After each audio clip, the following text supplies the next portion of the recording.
Hi! In front of me is LENOVO TAB M9 and today I would like to show you how you can turn on or off adaptive brightness on this device.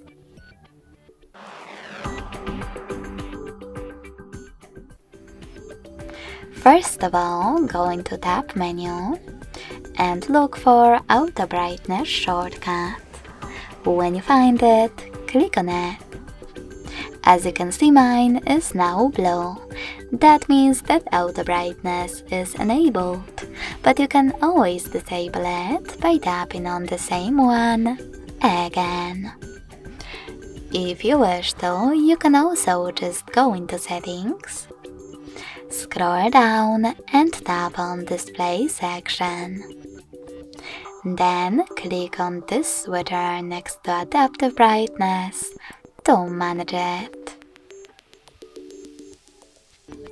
Thanks so much for watching. If you enjoyed this video, don't forget to leave a like, comment and subscribe.